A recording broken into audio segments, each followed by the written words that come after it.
ஒரு 70 இருக்குமா? 70 மேல இருக்குமா? 75 இருக்கும். வீடு எங்க உங்களுக்கு? இங்க சரி, எங்க தூங்குறீங்கம்மா? அப்படியே கடையில ஏதாவது படுத்துட்டு ஒரு 100 ரூபா கொடுத்தா போதுமா? புரியா? 2 நாளைக்கு அப்படியே வச்சு கரெக்டா ஒரு வாரத்துக்கு 100 ரூபாவை என்ன சொல்றீங்க? ஒரு வாரமா 100 ரூபா கொடுத்தா சாப்பிடுவீங்க?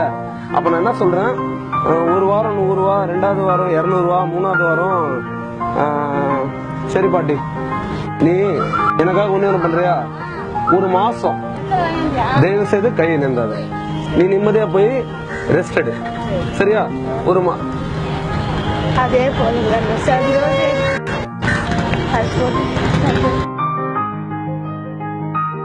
கரெக்டா ஒரு மாசமா 500 ரூபா. 500 ரூபா வேணுமா? 1000 ரூபா வேணுமா பாட்டி?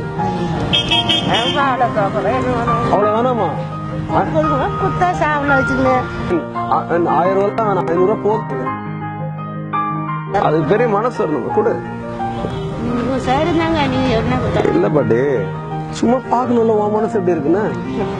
நீ இந்த 1000 வச்சுக்கோ, இது உனக்கு. திருப்பி நீ யாரும் எங்களை பார்த்தா கூட இது மறந்துடணும். இது பையனா ஒரு அம்மா எல்லாரும், நான் மட்டும் இல்ல, என் பின்னாடி இருக்கிறவங்க, என்ன நேசிக்கிறவங்க, நம்ம பண்ணுவோம் நம்புறவங்க எல்லாருமே அவங்க சார்பா, சரியா? அண்ட் இது எங்க அம்மாக்கு நாங்க பிச்சையெல்லாம் தரல, ஏதோ ரோட்ல இருக்காங்கன்னு தரல. என் அம்மா இப்படி ரோட்ல இருந்தா விட்டுற முடியுமா? விட முடியாத. உங்களுக்கு என்ன வேணுமோ வாங்கி சாப்பிடுங்க, ரெஸ்ட் எடுங்க. 70-80 வயசு ஆயிடுச்சு. நீங்க இப்படி வந்து வெயில்ல உக்காந்து இந்த டைம்ல, அண்ட் அதே மாதிரி இத ஒரு மாசம் போக மாட்டேன். டீ வாங்கி சாப்பிட்டு பத்து பத்திரமா